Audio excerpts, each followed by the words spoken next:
A very good afternoon to all of you. Welcome to the third edition of Water Business Talk presented by National Water Mission, Ministry of Jal Shakti, Government of India in association with APAC News Network.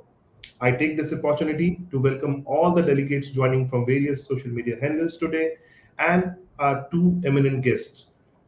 Let me welcome first Shri G. Ashok Kumar, Additional Secretary, Ministry of Jal Shakti, and Mission Director from National Water Mission, Government of India. Thank you so much, sir, for joining us today. We have with us Shri Agin Kumar.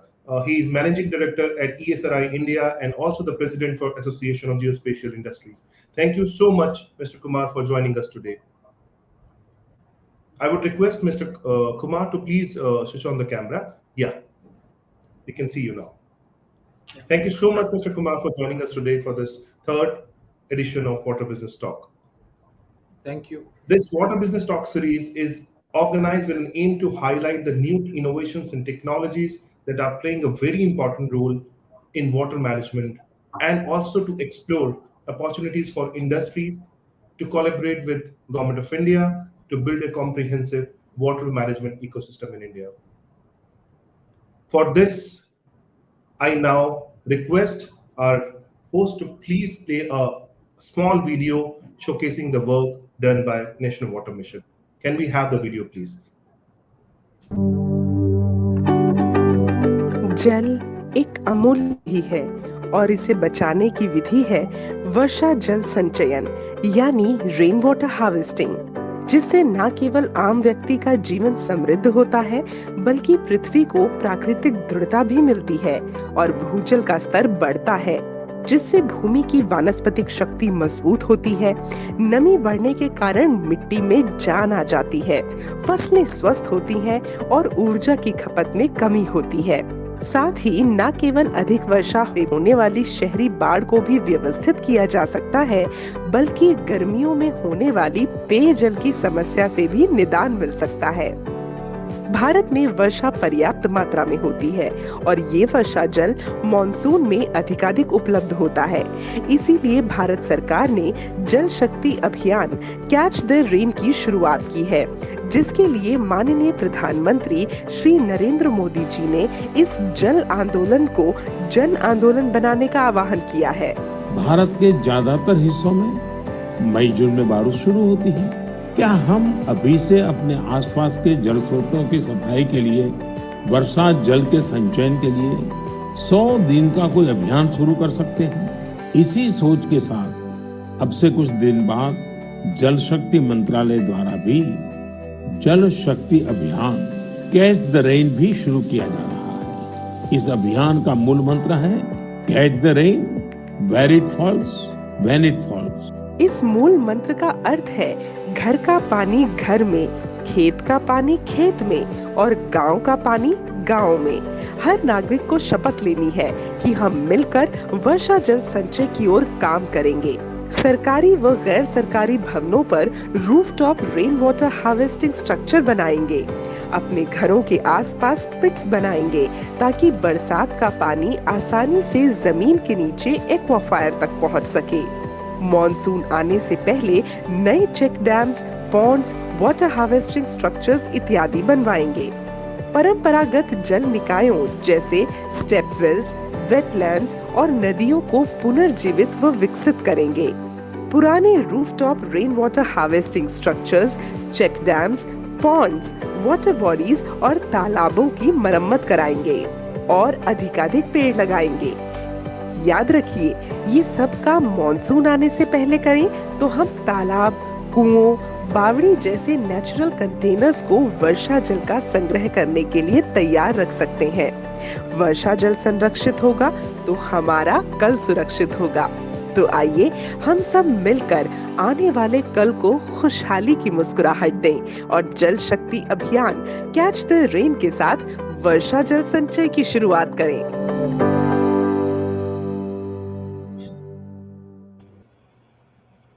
Thank you for playing this very beautiful video showcasing the work done by National Water Mission on Castlevine.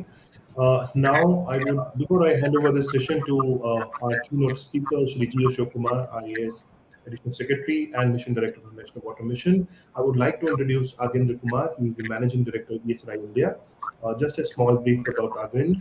Agendra Kumar has been associated with ESRI India since 2013, an industry veteran with over 3 decades of experience in the IT industry.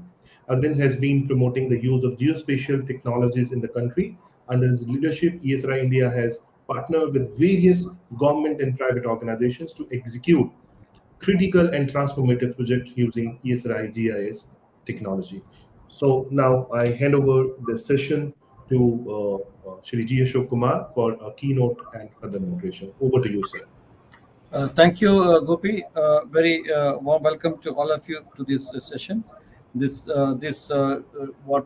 technical water tech talk was basically introduced to get people involved with the latest in water technology, and also introduce the people who are willing to invest in water, and also who would like to know more about the latest cutting technologies which is being developed, and also to get the entrepreneurs involved who are willing to put money into the various aspects of water management. See, in fact, if you look at it, the the water was not considered as a very remunerative or very fetching segment by businessmen, but then over the years, the water is now picking up its thing, and there are many startups in Hyderabad and Bangalore which are working exclusively on water. So there is a lot of opportunity coming up in the water, and the present government in the center has actually taken up to the water management very seriously. They have started some of the campaigns like Cash the Rain and all these things. A ministry joining various departments of handling water has been brought together as Ministry of Jal Shakti, and also Prime Minister himself talks about water and water management in his Man Ki Baat. So there's a lot of focus and importance coming up in the water in the Indian business sector, and that's why we thought we will also make an opportunity for the entrepreneurs who wanted to put their money in something which is happening in the water sector, to expose them to various avenues available, because many people confine water to be just maybe treatment of sewage water or desalination, that's all. But there are many more avenues open for technology as a people with the background of artificial intelligence, etc., to make a mark and make a difference in the water sector. So we are the use of digital technology in water for reducing the water wastage, to improve the water use efficiency, discussed also. So here today we also have a person who has done a lot of work in the geospatial industry, and in the Cash the Rain campaign, which you have just heard the video or seen the video of the Cash the Rain campaign, we are also asking the district collectors to enumerate the water bodies, geotag them, and make an inventory of the water bodies.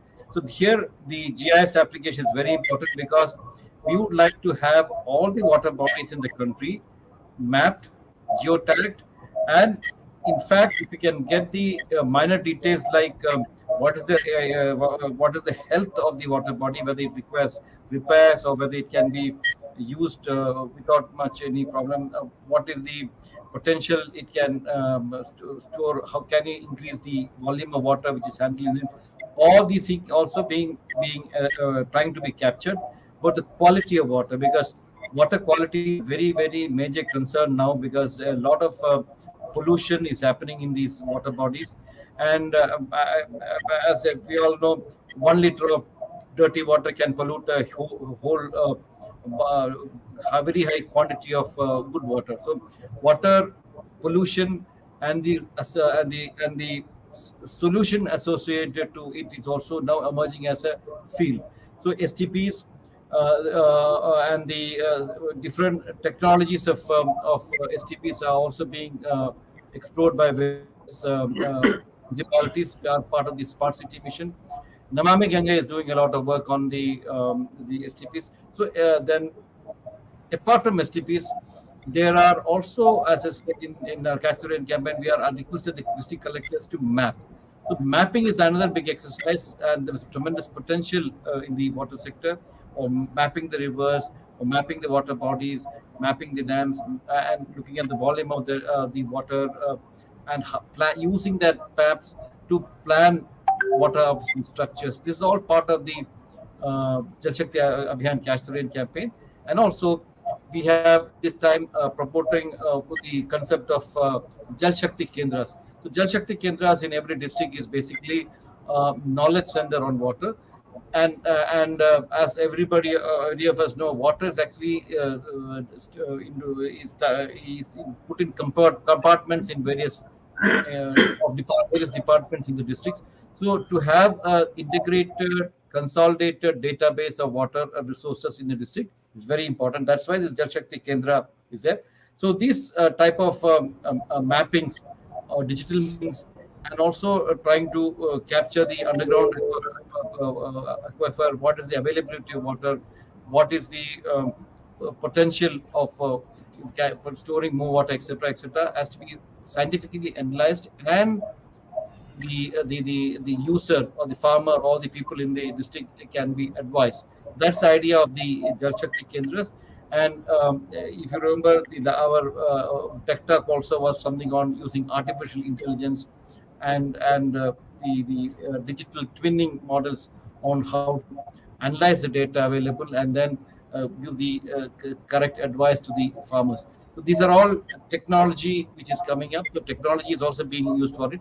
Here, we are looking at various business opportunities for investing in water sector, because water can and will require a lot of investment if we want to succeed with our the commitment to the sustainable development goals of providing clean and accessible and equitable distribution of drinking water to all people of the country. So that I leave that here. Now, as Mr. Gopi had introduced Ajendra Kumar, he is the president of the Geospatial Association of India. That's a set of companies who handle various geo mapping industries, and this is very vital for the water utilities, because in the urban sector of India, we have very, very high, that is non-revenue water. Most 40% of water in the urban areas, many of the urban utilities are non-revenue water, which means there's a lot of leakage and lot of non-metering in that. Here, the leakage in the pipes can also be, first of all, we should know where the pipes are going, because many times the pipes are laid in a very haphazard manner without any thought, and after digging it and putting it under the ground, people forget where it has gone. So a digital map of those things and clear-cut utility mapping has to be done. That's where one of the advantages of this geospatial mapping. We also have the manhole mapping done in some of the utilities. So most of the utilities, particularly the smart cities, are now started using this type of technologies in a big way. So we can hear from Ajendra Kumar about various aspects of geospatial geospatial technology in the water sector. Over to you, Mr. Ajendra Kumar. Thank you, sir. And I also want to thank Gopi for introduction and inviting me to speak in this event, in this webinar. And I'll just share my screen because I have a few slides.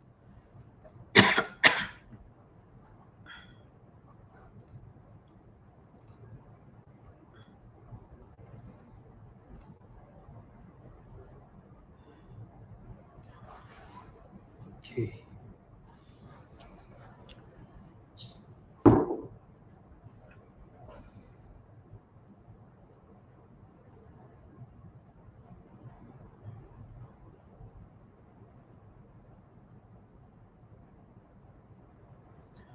Can you see my slides now?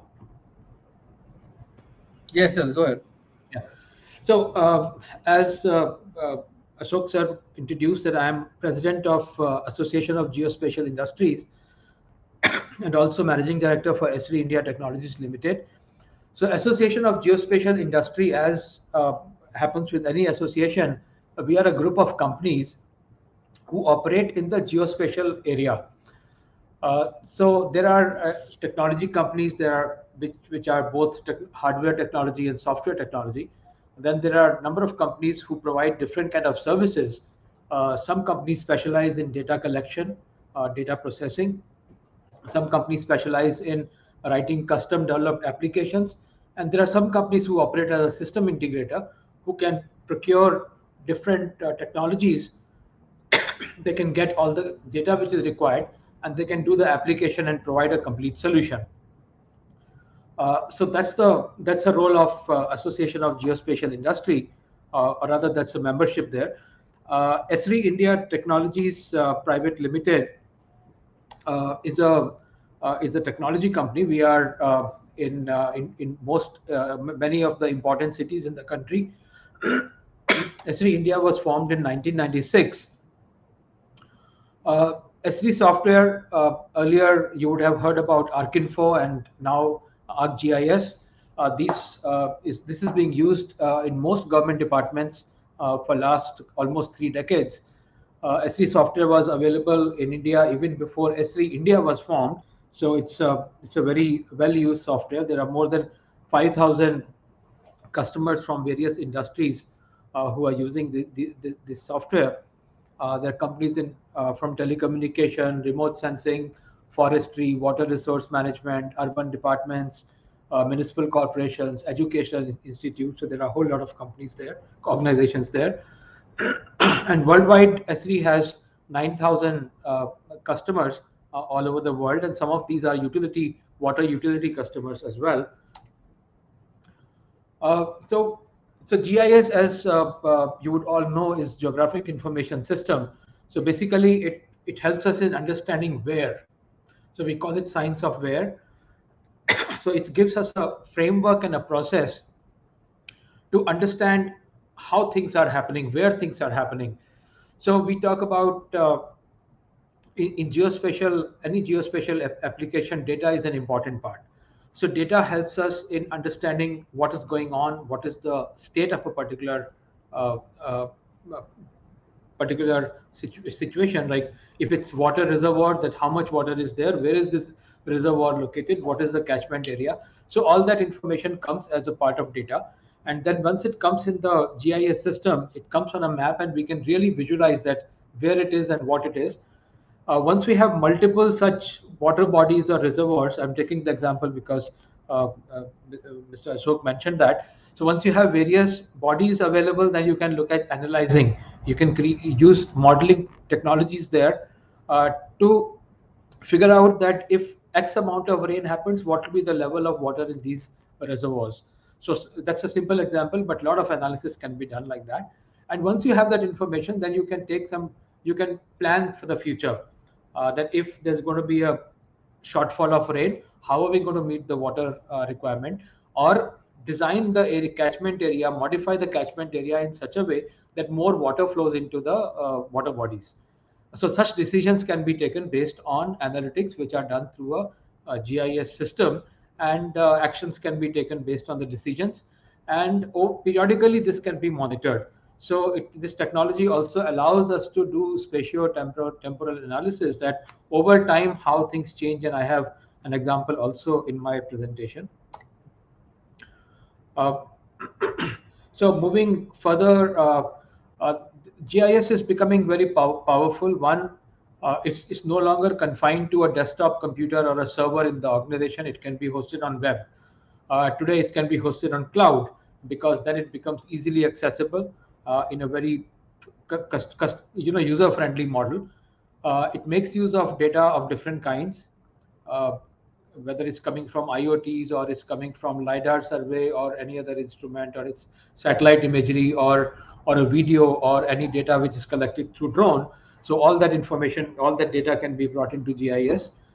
Computing power is going up very rapidly, so large amount of data can be processed in a very short time. If you capture drone data, say for few square kilometers, and bring it for processing on a cloud, you can get the ortho-rectified images and other outputs in a matter of a couple of hours. So it really has made things processing faster. And then a lot of innovation is happening. Data science, machine learning, artificial intelligence, all these are coming together to make GIS applications much more powerful. And a lot of analysis can be done straight away on satellite images and the other images which have been collected. And there are collecting and processing real-time data is also becoming very easy with the technologies which are available now. I'll talk about a few applications in the area of water resources because this is important for us to understand. So key applications are divided into three areas here. One is groundwater management, looking at what is the demand, what's the population, what's the supply, how do we make use of that, how are we recharging, what is the water harvesting being done, what is the requirement. Then also water quality analysis, because quality is very important. As Mr. Ashok said, that 1 liter of water can contaminate a huge amount of the whole reservoir sometime. So, so water quality can be monitored from time to time, and hazardous materials and how they come into water, that can also be tracked because through the mapping techniques. And managing other human-related ways of polluting the water resource can also be managed, and decisions can be taken to control that.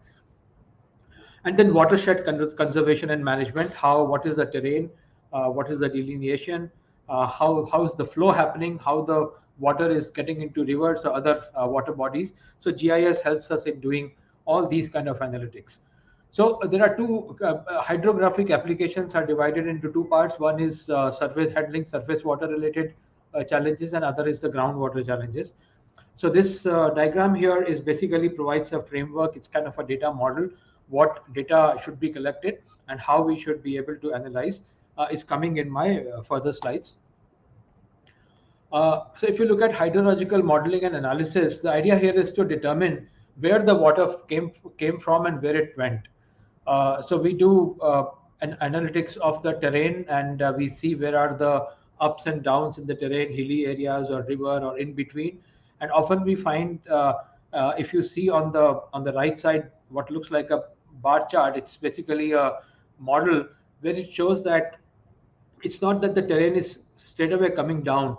Terrain may come down, and then there could be some other thing which goes up. So water may get trapped in that area, so that water may never get released.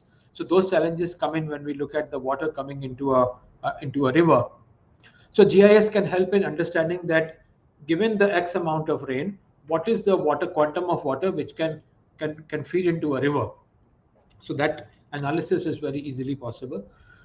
Then there are more advanced modeling for better watershed management and floodplain analysis for understanding if any flood is going to happen, and how do you forecast these things to happen, and what other measures do you take for creating zones and subdivisions and create some structures to get the water easily into your water reservoirs and water bodies. So coming to terrain, there are different kind of analytics which are possible: hills and shades and slopes and aspects and curvature, what is the view shed, line of sight, length of surface, what's the volume, and reclassifications, and creating contour maps to understand the terrains better. So some of these pictures are gives the example of that. The one here on the right side bottom shows about snow, that if there is a X amount of snow on a mountain, how are we going to get that water into a usable form? Then there are techniques for groundwater mapping and analysis. So these surveys are done through a variety of sensors, and information about different water wells is captured, and also how easy or difficult it is to access that water well, that's also understood. And using the instruments which are available today, we can understand the water availability in wells at different time periods, and what is the flow of the subterranean water. So all these, we can get a better understanding of what exists under the ground. And once we have the understanding, it becomes easier for us to plan to make use of those resources. Moving ahead, this is an example of urban flood inundation modeling. So basically, what happens is if there is a high amount of rain, then there is a possibility that that there could be a breach in the riverfront, and the water may go into urban areas and create flooding. So this basically this helps us understand that what amount of rain will create flooding in how much area.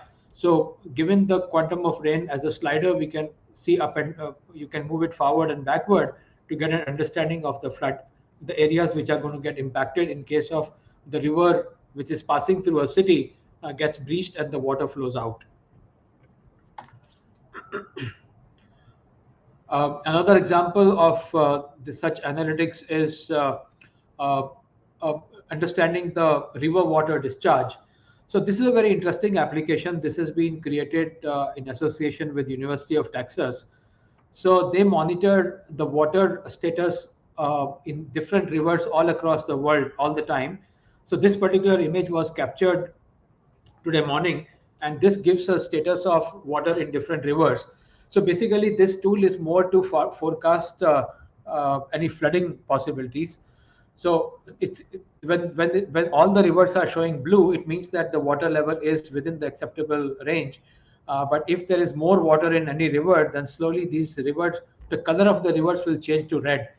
And this is a very interesting application because it also gives a forecast for next 7 days. What it means is that it integrates with the weather forecast and the forecast for amount of the rain which is going to happen, and brings that into this system and calculates that based on the terrain and how the watershed works, and estimates the water which is going to come in a river at a particular point in time where flooding can occur is forecasted based on this information.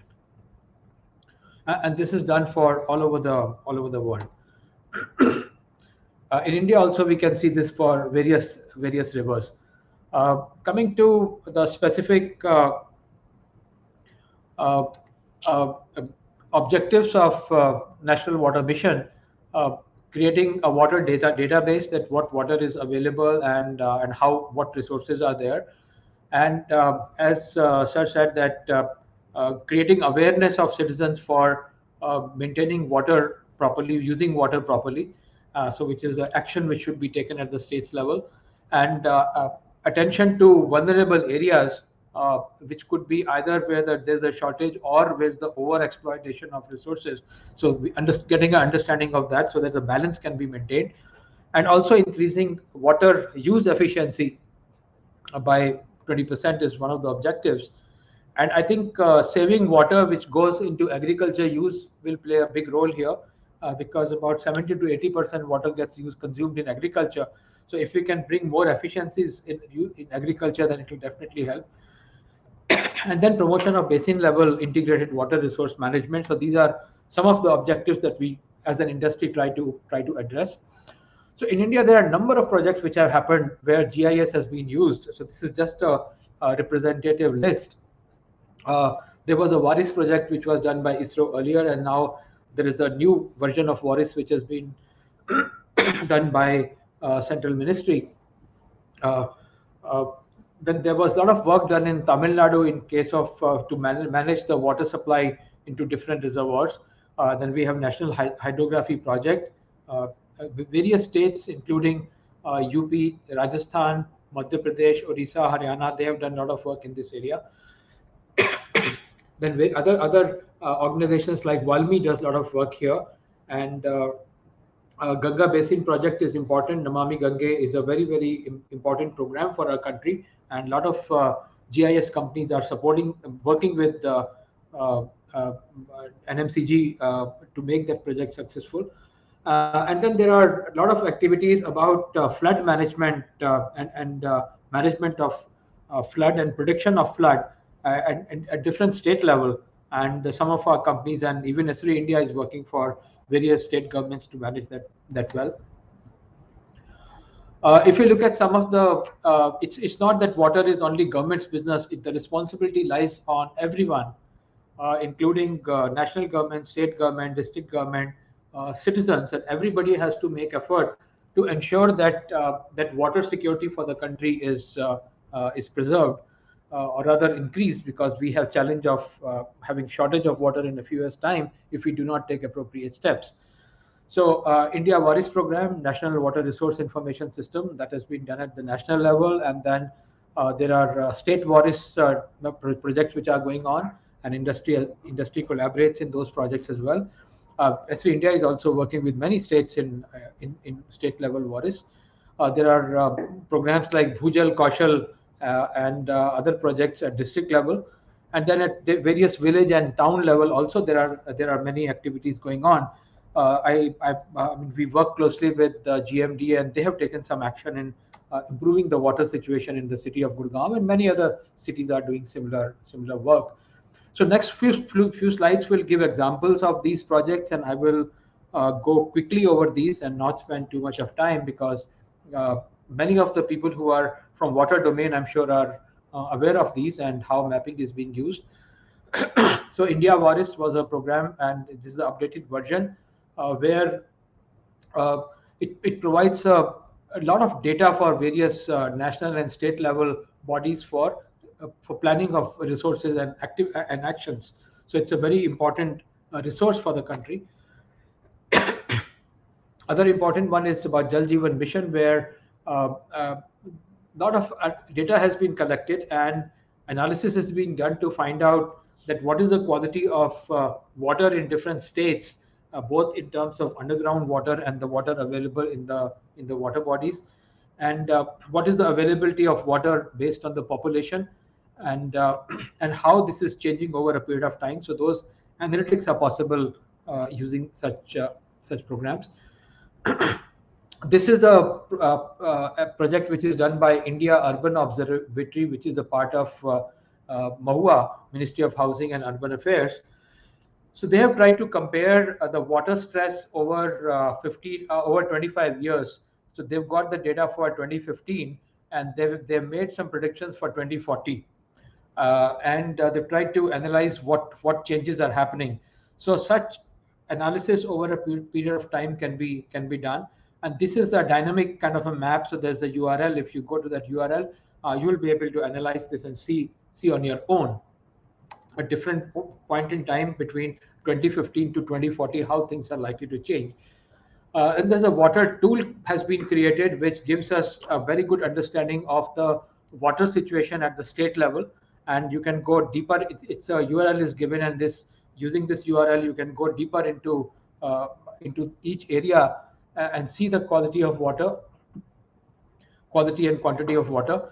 And the right side image gives gives a closer view of how the wells are located all across the country, and this will also provide data about the water, what is the availability of water, because a lot of data sets can be combined easily using a GIS system.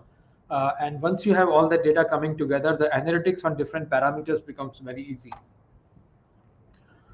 So this is an example of state level WARIS projects, and we worked with government of West Bengal in creating this particular application, where they have a clear knowledge of the water resources in different parts of the state, and it's visible as a map and as a dashboard too, and various parameters can be seen by moving the cursor to a particular district.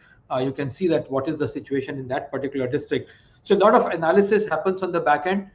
It looks very simple when we move the cursor, but the technology behind it is quite powerful, because it collates various data sets into one and brings a specific result that you want in front of you in form of a map or a dashboard. So that's a power of this technology. Moving on further, there is a National Aquifer Mapping and Management Program, which is again very important. Started in 2012, and countrywide aquifer mapping has been done. Organizations like CGWB work on such projects, and they also, this acts as a resource for various states for planning for managing their water resources and planning for the future. So this is again a very powerful analytical tool for getting an understanding of what is the design of aquifer, how much water is there, where should you create new recharging points so that you can get more water into those bodies, which can be available for future use. Uh, we also, as Esri India, we partner with NMCG, and there are many other geospatial companies who are working closely with National Mission for Clean Ganga.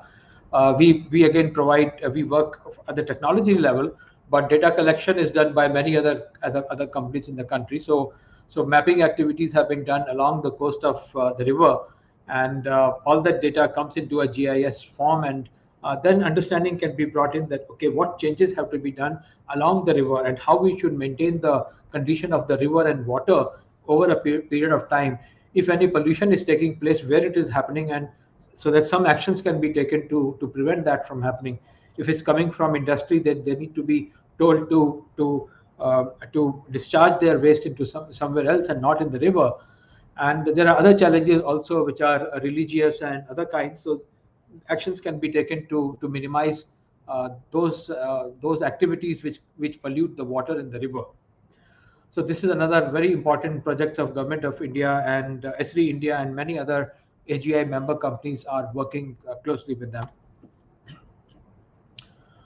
NHP is a very important program, and NHP 1, 2, and 3. So there are hydrographic projects which are running, and these are funded by World Bank, and a lot of data creation has happened, and a lot of it's becoming a very powerful platform for making decisions to improve the water situation in the country.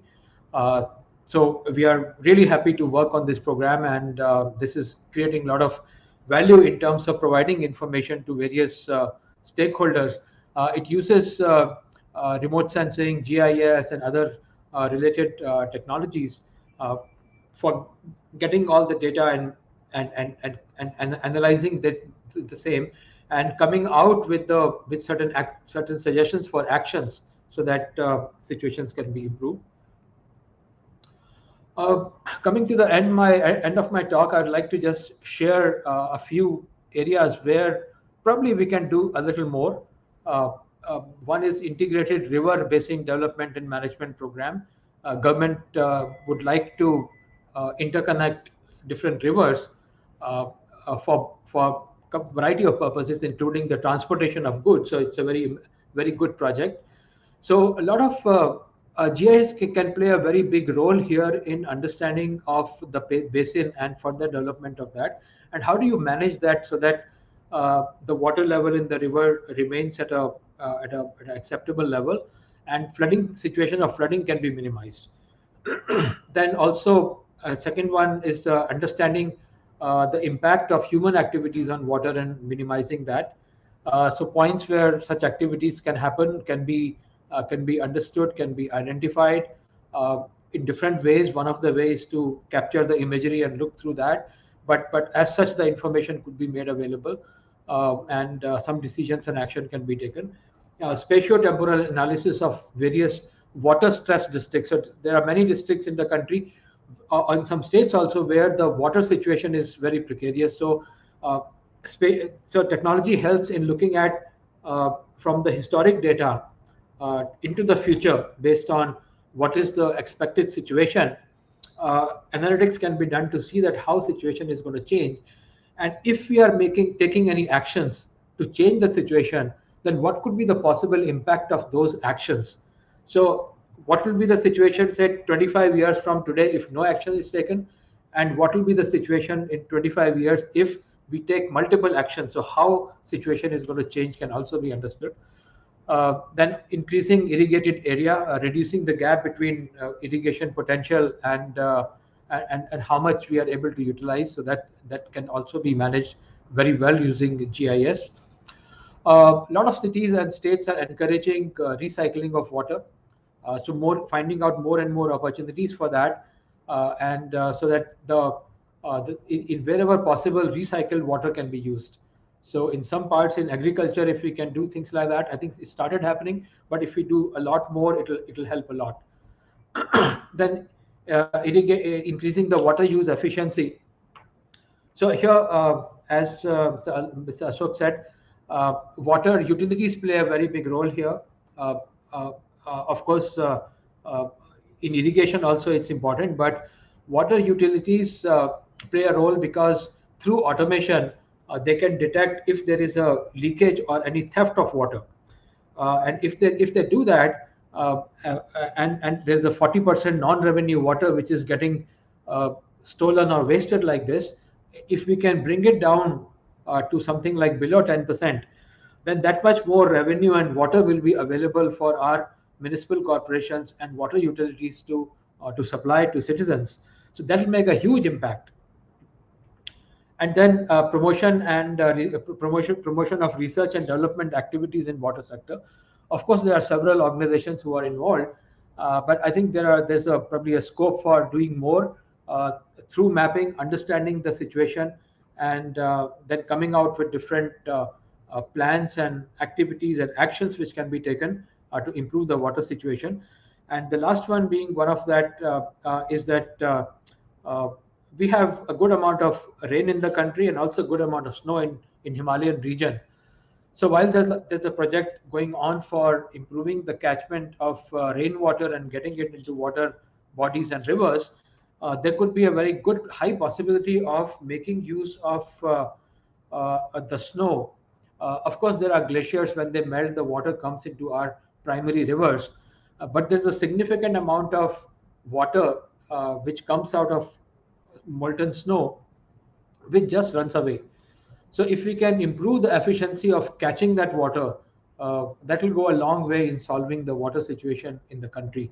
So that could be probably an area where some research can be conducted, apart from the work which is already being done with the glaciers who are feeding our rivers. So there's the rest of the area where there's snow and which can probably be used for better purposes.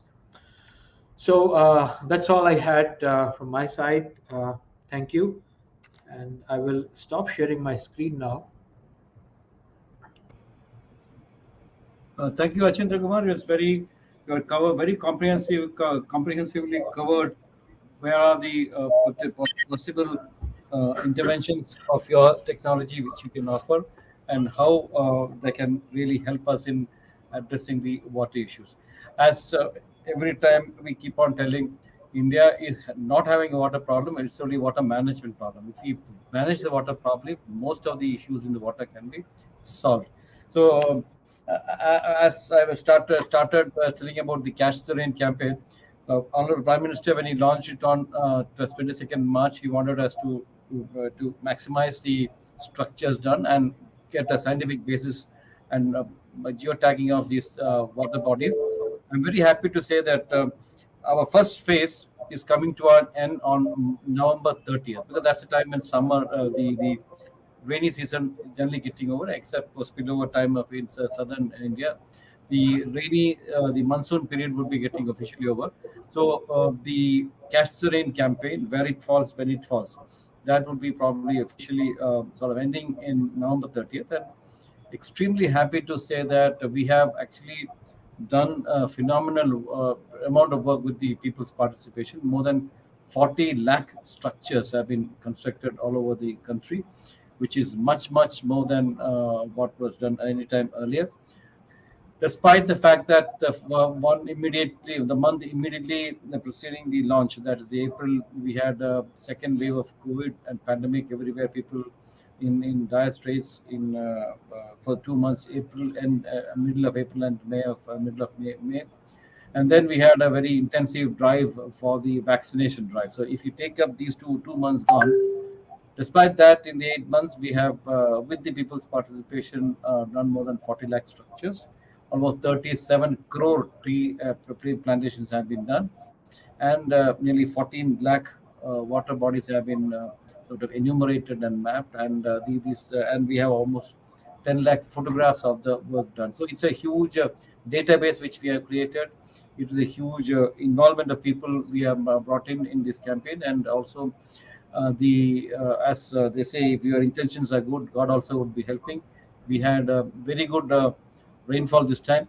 So when we constructed the structures, one of the main thrust of the campaign was to have the structures built before the monsoon comes in. So we had prepared the natural water harvesting structures ready for the rains to come. And when the rain came, and they came in copious amount, we could collect large quantity of water. And I have so many photographs of before and after, where the encroached and silted water bodies transformed into beautiful uh, lake with large volume of water stored. Probably with these two things together, the number of structures and the copious rainfall, our water table would have definitely increased, and we look forward for a Tiger Mukta summer in this time. So probably, and if people get to understand the success story of this year, that they constructed so much water and with so much of water was stored, and if their problems get mitigated in summer, probably they will learn lesson and then try make it a sustainable movement. So our intention of making Jal Andolan a Jan Andolan will be successful. That's where we require the entrepreneurs and business people to come forward to help us in with the new technology, because if you see Andrega is one vehicle which we did for making works, but if new technologies are available, so dams can be created in 10 days, 15 days, which otherwise would have taken thousands of man days. Small the Cochrane can really take up a lot of work and then desilt a lot of tanks. So technology has a lot of lot to offer, support us, and particularly your eye from the sky through the remote sensing and imagery can make people understand better. People these type of critical blocks and semi-critical blocks in area, if we can visually show the people through the nice picturization, people register in their mind rather than giving some figures of 100 meter, 300 meter, 200 meters, and all these things. So this has a tremendous impact. And as you rightly said, if the what if scenarios can be analyzed by if the rainfall is such comes, what will be the flooding area and all these things, and also link up with the IMD and forecast for the next 7 days. It will be a great boon for the farmers of the country, and also not only for the farmers, people lying in low-lying areas who are every time displaced or affected, and their entire probably effort of getting lost because of inundations. It's a lot of tremendous opportunity. Anyway, thanks a lot, Rajendra Kumar. So I'll leave it here. I'll leave it open for questions for anybody to ask. So I was very happy with to see you have covered a very comprehensive way on in your presentation. Thank you. Thank you so much, and sir, I also like to compliment you and National Water Mission for all the efforts which you are doing. It's really remarkable, and it's definitely going to help in solving the water problem for the country in a very big way. Especially the efforts in last couple of years have been really great. Gopi, having questions now with us? I don't think, sir. We've covered this all. Okay. So, yeah.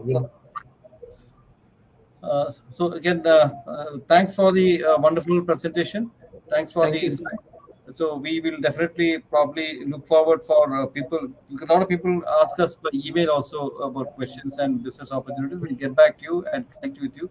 So our job is to get people together and think, network and think, so that solutions can be found out and effective and implementable solutions can be found out. Thank you. Yeah. Thanks a lot. So, Thank you, I sir. think with this, Thank you, Gopi. we come to an end of this edition of Water Business Talk. We'll meet again next month on the same Friday. Till then, take care. Thank you so much for joining. Thank you. Thank you. Thank you.